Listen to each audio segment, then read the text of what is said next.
The end of the world is drawing nearer.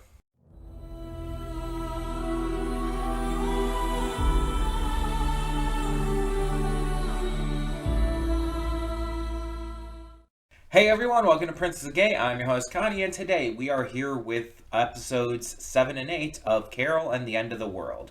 Yeah, we're doing two episodes, and that's because I want to finish this series up before the holiday winter break and everything. So, as I've made clear, we are going to be taking a break basically starting right before Christmas. And it's basically this week and next week. And then we're off. Outside of, the final holiday special part being on Christmas Eve.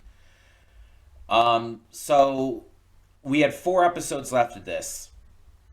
And I thought we would do 2 this week and 2 next week to finish it off.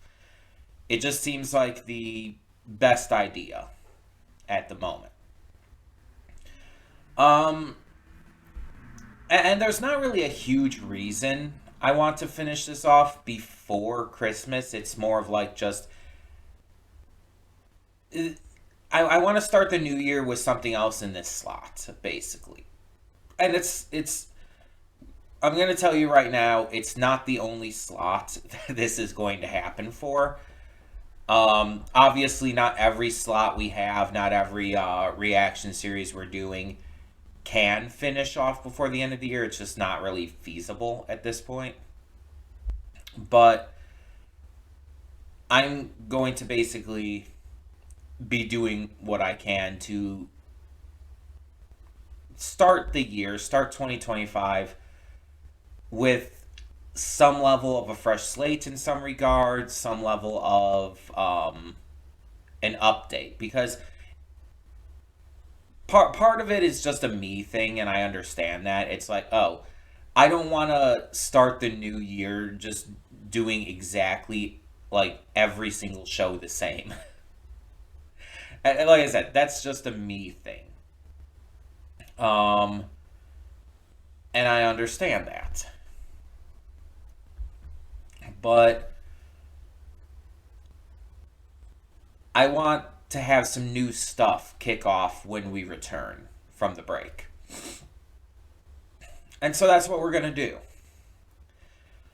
Um, there's not too much like of a big ongoing story with this other than just Carol coming to terms with things and, growing as a person and stuff and gaining these connections.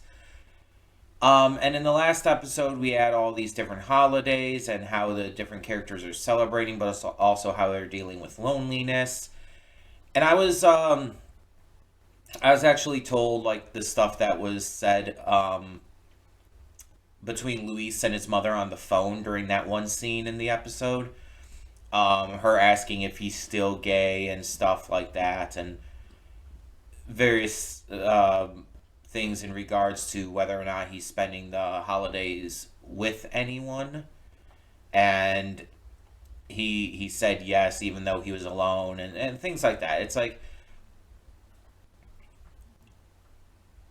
it's something I didn't really necessarily need to know, because it's like I understood some of the words that were said, just because pop culture and a lot of American schools having Spanish classes for elementary school.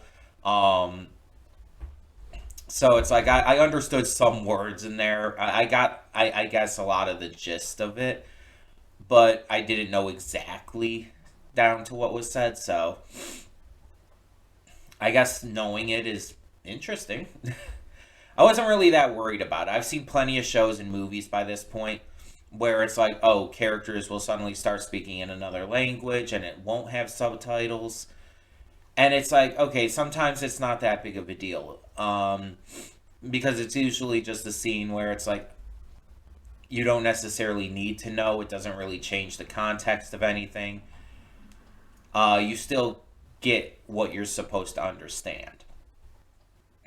And Sometimes it's actually purposefully left unsubtitled, even in like theatrical releases and stuff, because you're not supposed to know what they're saying unless you understand the language. Because you're supposed to be seeing it from the main character's point of view, and sometimes they don't know what's being said. I've actually seen that in a few different cases where it's like, you're not, unless you know the language, you're not really supposed to know what they're saying. Which is fine. Which is fine. It just depends on the context of the show, movie, etc. But I really liked last episode for what it did with the depictions of loneliness, especially with Donna. And I'm very excited to see where this continues to go moving forward. Because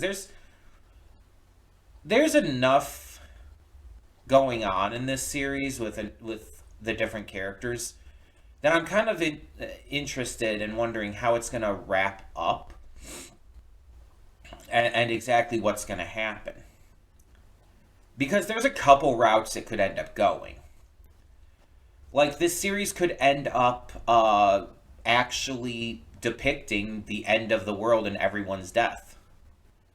All of these characters we've come to know and love could possibly die. But die with a clear conscience and with a better understanding of themselves and others and, ready for it. Comfortable with it. Not wanting it, but you know what I mean. Or it could pull a fast one on us and somehow the end of the world is stopped. Or just doesn't happen. There's a lot of things that could happen. And personally, I don't know if I've really talked about this yet, but I hope, and this sounds weird, I hope they go the former route. I hope that everyone dies. Because I feel like that would almost be refreshing to see. Because you see a lot of shows and movies where it's like, oh, this is the story of how I die and everything. And then it ends up like, oh, they don't actually die, or they maybe like die temporarily but come back. And it's like, okay, I get it, but I want to see like a show where everything is not fixed, where the actual like world-ending crisis just occurs. And the story is more about how the people have grown and discovered themselves through living in the days leading up to that. I think that would be super refreshing, super mature, super, like, just unique. You don't see that often enough, and I think it would just really be something of value to really get the message of this series and the themes that it presents across. I really hope it goes that route, because if it does end up, like, pulling something out its ass to keep everyone alive and to stop this apocalypse, I'm almost going to be disappointed, I mean, they can do it in a way that's believable and well written, but there's still a side of me that will probably be disappointed if they pull that out of their ass. But we'll see, because I believe I've said this before too. I don't know like any spoilers for this at all, because nobody is really talking about this. I've heard maybe a couple people on social media since this originally came out mention it. It's not like Gentry Chow, which I have been seeing a shit ton of praise and love for lately, which is exciting as hell, by the way. But it's like with this series, I heard, again, like ever since it first came out, maybe one or two people talk about it on social media. Just in general, at all. And, I mean, the couple times I did, it was, positive, but I didn't see any spoilers or any information about what happens or whatnot. And, yeah, it's just, I'm very curious as to what they're going to do with this. Because this series could really end up, like, if it sticks the landing, I think this series could become one of my favorites. Like, it's already on the verge of that. It's that good. It's that well written, that maturely handled, that just like almost perfectly themed and conceptualized. If it really sticks the landing with these last 4 episodes, like this series is going to be something truly special. And I don't mean just for me. I mean in general. And I believe like there's no plans for any future seasons or anything. I think this was a one and done, which is good for a number of reasons. That means don't have to worry about it getting canceled, but also that means it's like we're telling our story and that's all we need to do. That's all we need to know. We have a concise, precisely timed story that doesn't need anything more to it. It's like Scott Pilgrim Takes Off, a one and done series that wasn't planned to have anything more. Yet for some reason, just recently on like the anniversary of the of Scott Pilgrim Takes Off, Netflix made an announcement that it wasn't being like picked up for any more seasons. It was basically being canceled, and everybody was talking about it. It's like, you canceled this series. It was so good. It's like it was never going to be more than one season. Look, Brian Lee O'Malley openly stated that like when the season came out, when it aired, it was never going to be more than one season. There was just, I guess, no official proclamation from Netflix for like a year after it came out. Like, it was a complete story. There's nothing more to tell. I mean, yeah, you could go further, but you have no reason to. It was a complete story, and this seems like it's the same thing. And I mean, honestly, with the stakes, it kind of has to be. So I like that. I like it when creators have a plan for their show and are able to just execute it without needing a bunch of seasons. Gravity Falls was the same way. Gravity Falls was only ever planned to be 2 seasons. It wasn't canceled or anything. It wasn't like shortened. It was only going to be 2 seasons. That was the plan. It was always going to be short, and it told a concise story. It got everything it needed to. Nothing was rushed with it. Honestly, in fact, there were some episodes that could have been cut. um, I really have faith in this series, and I think that this is going to really knock it out of the park. I have all the positive vibes in the world for this. I think it's going to do it. I think it's going to really, really be that special. But let's get into these 2 episodes and see what they have in store for us. Cutting in here real quick to remind you of all the awesome content we have on the channel. Between Monday and Friday, we have a plethora of awesome series reactions with 2 on Wednesday. We also have movie reactions every Saturday and Sunday. I do pre-record them during the week, but upload them on the weekend. And don't forget about all the gaming content over on the Princess of Gaming channel. We have Baldur's Gate 3 every single day, Horizon Forbidden West on Mondays and Fridays, Tuesdays and Thursdays is Life is Strange, Wednesdays and Sundays is Red Dead Redemption 2, and on Saturdays we have Nier Automata. A lot of great gaming content every day. Don't forget to click the link in the description below to follow it to today's reaction. I redirect everything just due to copyright reasons. And please subscribe to the channel and like the video if you want to see more awesome content such as this. So thank you so much for tuning in, and I will see you at today's reaction. And we are back, and we'll begin with spoilers in 3, 2, 1, now. I feel like I've cried, like, at least almost every episode of this series. Even if it's just, like minor tear buildup, or even if, like, after I stop recording, I just kind of break. It's, like, to some degree, I believe I've cried during every episode of this. And I mean, that includes both of these episodes today. Because I definitely teared up in the first one, but, like, I did break after I stopped recording for the second one here. It's like I just had a moment. There's 2 episodes left, episodes 9 and 10. And I'm still saying what I said in the pre-thoughts and all. If this sticks the landing, it'll be like one of the best shows I've ever seen. Because these 2 episodes just continue to be phenomenal. And I'm just like I'm blown away. That's another thing that happens like every episode. I'm just blown away by how good it is. Because there's a lot of shows out there, whether Western animation, whether anime, whether live action, etc., etc. There's a lot of shows, a lot of movies, a lot of games out there where it's like, oh, there's awesome action. Or there's a really deep character moments that are super emotional.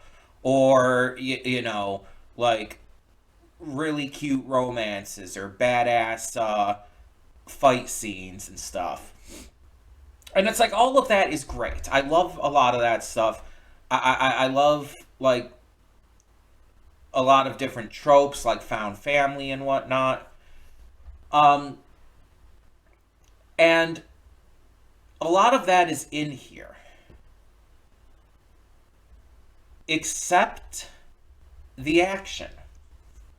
Even when this show like goes more intense, like with the waves and the pirates and everything here on the ship, it's a character study. The pirates are these Somali people who have been unable to live good lives. They initially became pirates out of necessity, out of, the need to survive and thrive in a world that has like treated them like shit and caused them to be poor and hungry and just in a bad place. After the end of the world began, they kept being pirates as a way to live, as a way to enjoy their lives. So what everybody else is doing, but as a way to make sure that they could have it without any opposition, without anyone like stopping them, because it's all they knew. They had been so like accustomed to people looking down on them and mistreating them. They had insane trust issues because of it. They didn't need to be pirates. People would have accepted them on this ship without question. But they were so afraid, and that's why they were like so like against like the big crowd of people and the long lines and stuff, because they didn't want to be looked down on or be made lesser or have to worry about other people's interpretations of things, or other people like getting better stuff than them because of everything they've already gone through. But when these, and I know I'm talking about episode 8 before 7, but deal with it. But with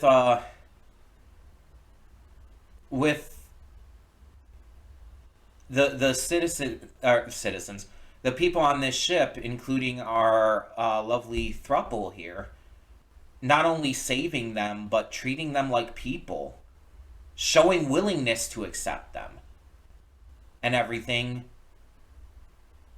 they found that they didn't need to do this anymore, that they could live, that they could have fun, that they could enjoy their lives without needing to put others out, that for the first time, they were equal. And it's like, obviously, you can make a connection to this with many different things. There's many different people groups in the world who have faced this kind of, these feelings of inequality, these feelings of uncertainty and unfairness. And a lot of times, people from these groups can become aggressive out of necessity. Even sometimes just to be seen, just to be heard. And it sucks ass, and it should never come to that. But it does. You could come up with a lot of different comparisons for this. But it's great to see. like that this ended in such a positive way.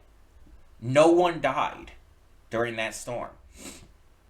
No one died. Everybody survived. Everybody got to live and thrive and continue their lives after the fact.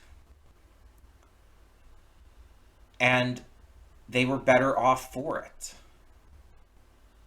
It improved all of their lives.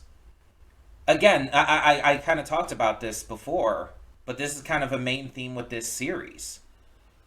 Not just with Carol, but other characters as well.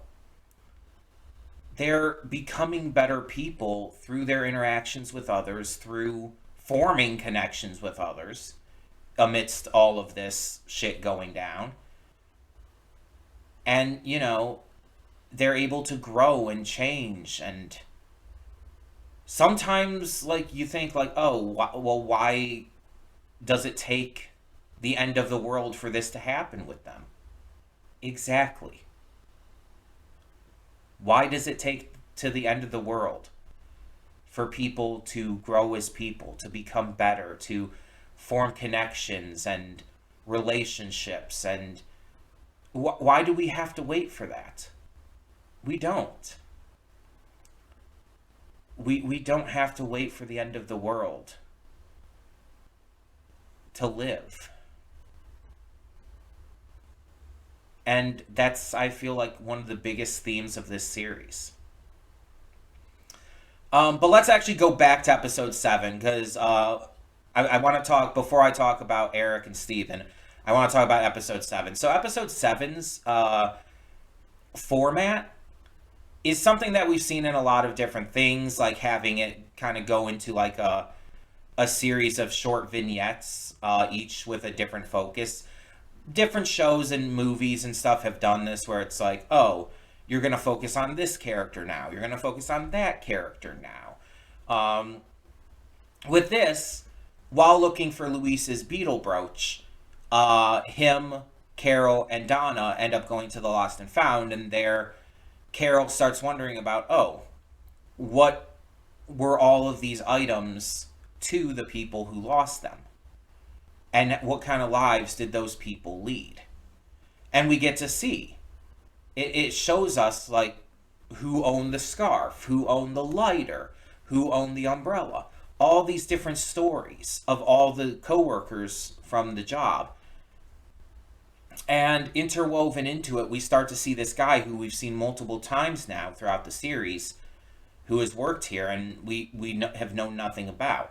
We start to see him kind of thrown in the background and everything, as we're seeing all these different stories be told, all these characters who the show otherwise wouldn't have time to go into.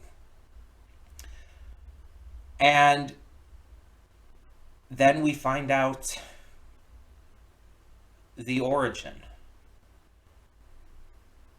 All of this character stuff, like getting to know all of these different people at the distraction. And the biggest character reveal of all was the distraction itself. This used to be a food company. And when the apocalypse hit, when this planetoid object appeared in the sky, and everybody started freaking out, panicking, they started running out, and slowly, like, eventually no one else was left except this one guy. He had nothing else, and he ignored the problems right in front of him. He ignored the giant planetoid object hurtling towards Earth, focusing instead on something that made sense to him: numbers. He focused on the numbers, the math, the accounting of it all, and was so strongly ignoring the incoming danger, the end of the world itself, that even the other people who initially stayed behind, he was still, like, asking them as they were crying at their desks, I need those reports from January by the end of the week. He was so out of it, intentionally. Because he absolutely knew it was coming. He saw it, but he closed the blinds. He turned away from the truth because it was inconvenient to him.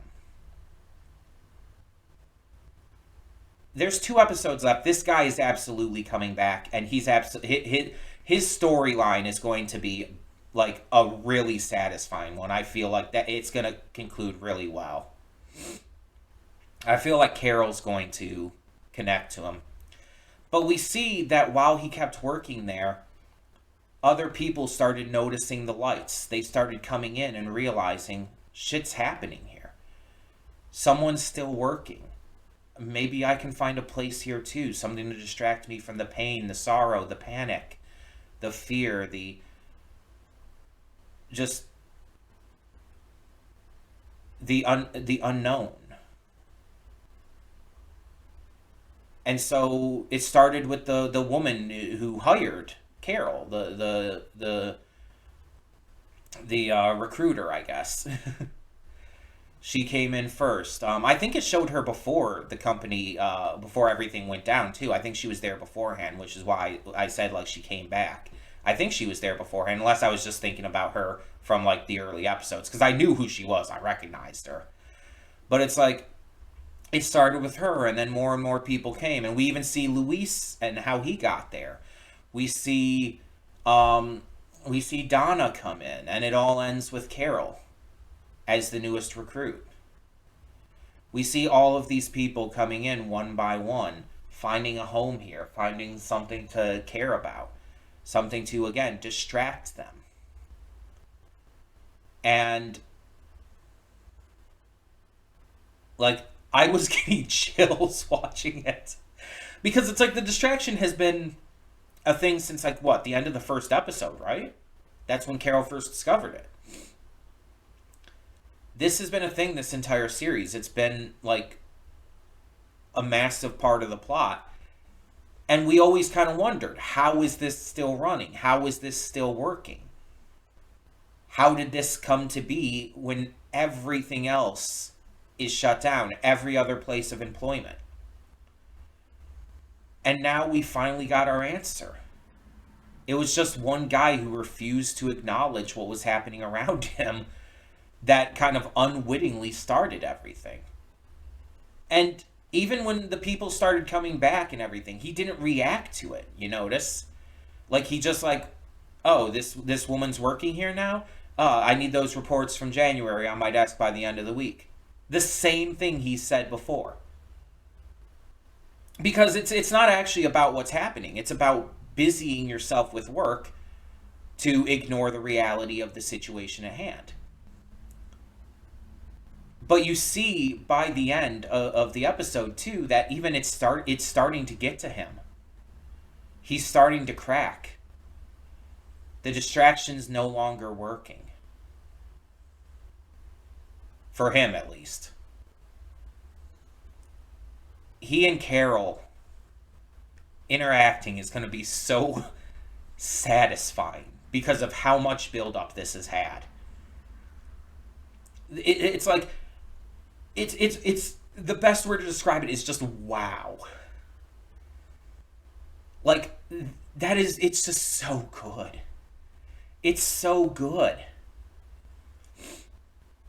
And then you have like this little hint of something at the end too. It's like, is this gonna come into play?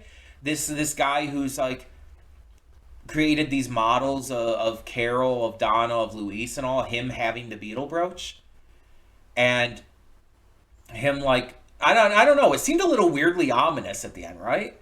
Is he going to be like some kind of antagonistic force during one of the last 2 episodes? Where's that going to go? And with Carol's parents and Michael back now, like, what's going to happen with that? Like, are they gonna see Carol again? Is she gonna tell them the truth of what's been going on with her? I'm curious. There's a lot that I'm wondering about what they're gonna include in the last couple episodes. I'm just, and how they're going to factor it in. But let's move on to 8. So I already talked about the cruise ship stuff, so let's focus on Eric and Steven here. I said it in the reaction, but I think Carol rejecting Eric was the best thing to ever happen to him. Because Eric was a man who was deep in depression. He was so fucked up over his wife leaving him that he latched on to the first woman who would give him the time of day. It was desperation. He needed a connection, but it ends up that wasn't the connection he needed. He he latched on to Carol, and when she rejected him because of how strongly he was coming on, it spiraled him to the point where he broke down and just kept like sleeping all day long every day for we don't even know exactly how long. We actually don't know exactly how long it was. But he was not doing well. He was depressed. And Stephen tried to go to Carol for help, but she wasn't willing to hear it out, especially at the moment with what was going on with her right then. Having the gun at the moment and all. But Stephen ended up becoming neglected by his father, the only person in his life, especially after, the end of the world. And he grew resentful. But not out of like losing love for his father. It was because of his love for him. Because he loved his father. That's why he went to Carol in the first place, for help. He became resentful because he loved his father so much, and seeing his father like spiral downward like this and neglect him, it was too much. So he basically planned to run away, making up the excuse of going to live with his mother. And Eric was, of course, shaken by this. Especially because of how sudden it was. But because of his love for his son, he agreed to help him. And on the road, eventually, it's found out that Stephen never knew where his mother was. It was a lie. It was a lie because he wanted to give his father a little bit of hope again, to help him out. It was basically a last-ditch effort to help his father recover from the depression and pain he's been in. And I mean, it worked, but not in the way he necessarily thought. Along the trip, like, at first Stephen's ignoring his father because his father ignored him for so long. But Eric adores Stephen and wants to get to like connect with him more here. So he forces conversations, forces Stephen to listen to him. And eventually, Stephen starts opening up a little more. He starts listening a little easier. And then the convenience store happens. Eric being just a dumbass goofball with making his own trail mix and all. Teaching Stephen how to make a really good trail mix that just, combines the different flavors, different textures and whatnot. It allows Stephen to open up and allows Eric to open up. They connect over it. And it just snowballs from there. Different things add up. They start singing music together.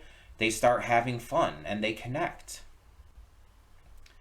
And it all comes to a head when Stephen reads a letter at night that Eric had written for Brooke, his wife, Stephen's mother.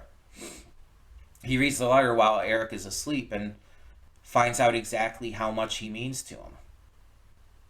How he is the most important person in his father's life, and how his father like adores him beyond anything else in this world. It completely changes Steven's entire perception of his father, and he hugs him. And they decide to just continue on this road trip, even though, like, Steven's admitted to his father, he doesn't know where his mother is. He doesn't know where Brooke is. They continue to go on the road trip. And this is showing that they're not going to reconnect with Carol.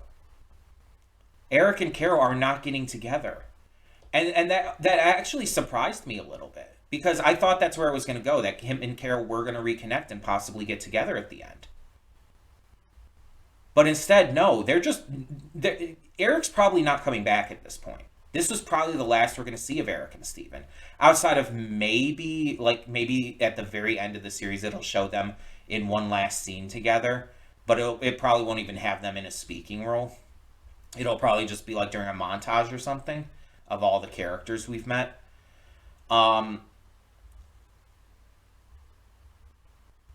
It just went a completely different route. Because Eric no longer needs Carol. He only latched onto her out of his own desperation, his own sadness over his wife leaving him. And he doesn't need that anymore because he made a different connection. He found the love of his son, and now they're going on a cross-country road trip. Same as the Somali pirates, actually. They're going on a cross-country road trip. Actually, cross-continent. They're going to Niagara Falls in Canada. Like, for real this time. Not to find Brooke, who's not there, but just for the sake of going as father and son. And I think it's just beautiful how this relationship has been worked. Not only now, but when we first saw it, too. In episode 1, in the episode where Steven tried to reach out to Carol, it's like getting to see this and how this has escalated and how it eventually came to a very happy conclusion. It's like, God, this show, like, it took what I thought was going to happen and just threw it out the window and said, no, here's something better. Here's something that needed to happen. Here's something that is just drastically more impressive than anything I could have thought of. Like, I genuinely think this is one of the best written shows I've ever seen. Like, it's just like... Sorry, I'm stuttering over my words here because I'm just so flabbergasted by it.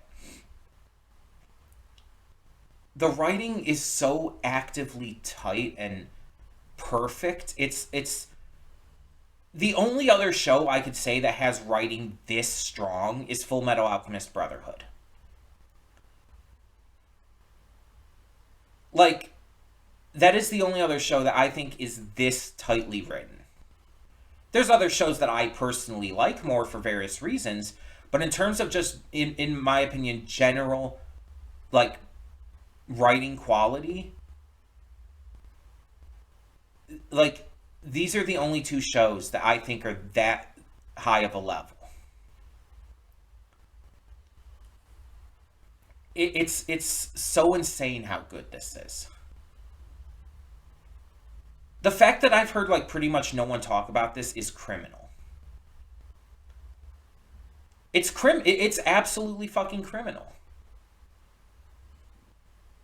It actually bothers me that I haven't heard other people talking about this show. That I haven't seen any other reactions to. Okay, I think I saw, like, one other reaction to, like, the first episode or two, but that's it. It's like none of the main reactors that I watch have watched this. At least not on the channel. And it really sucks. Because I think more people need to see this. This is a series that just, I think, can help a lot of people. Its themes and concepts are so, like, just emotionally resonant to anyone. I think that this is something that, if it was better advertised, if more people knew about it, like, if this had aired on something like Adult Swim and gotten a lot more and better advertising and become like a big show, I think this honestly could have won so many awards. And it would have been like, honestly, if this was just on network TV in general, it would have won awards. It would have gotten so much attention. It would have, but because it's on Netflix, because it wasn't advertised properly, because Netflix doesn't do that, it's it got fucked over. And it's not the first show that this has happened to. So many shows have gone fucked over. And I'm so glad that this is a single season, one and done series, because it didn't get a chance to get fucking canceled because of that. Because this probably would have gotten canceled because of not having enough attention. Instead, it's one season. That's all it needed to be, and it's fucking glorious. It's gonna tell its full story, and I'm so happy about that. But I'm also so fucking sad because no one fucking knows this show.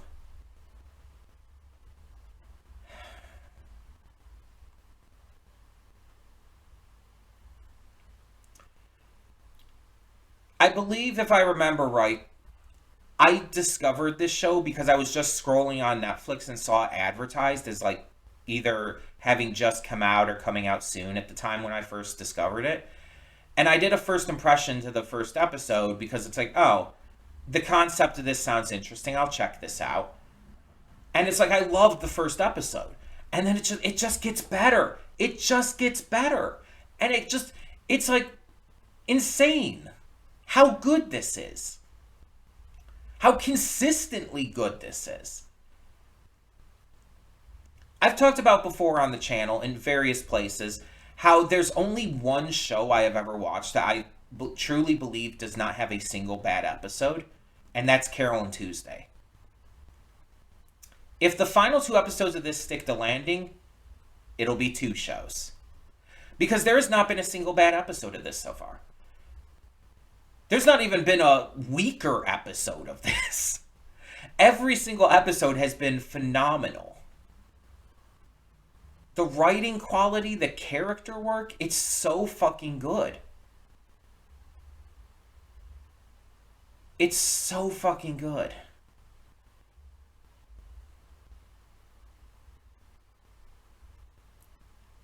I I almost regret. There's a side of me that regrets that I'm having this week and next week be the end of this, having the last four episodes put into two pairs of two episodes each, because I don't want this to be over.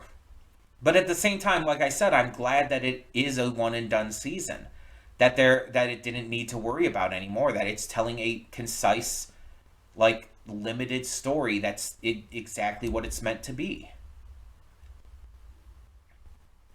I think that that's beautiful. But I don't want it to end. Because then I won't be watching it anymore. And there's a side of me that regrets having made this decision now. I kind of wish I would just have kept it to one episode a week, but I've already committed to this and I'm doing it. We're going to do episodes 9 and 10 next week. Finish this off before the end of the year.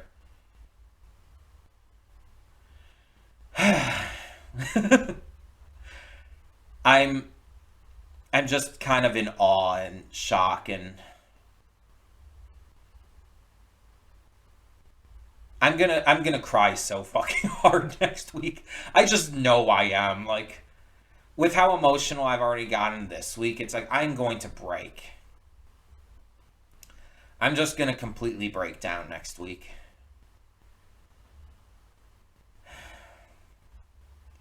And you're gonna be here to watch me. So thank you all so much for tuning in. For now, I'm Connie, and I'm signing off. See you all next time.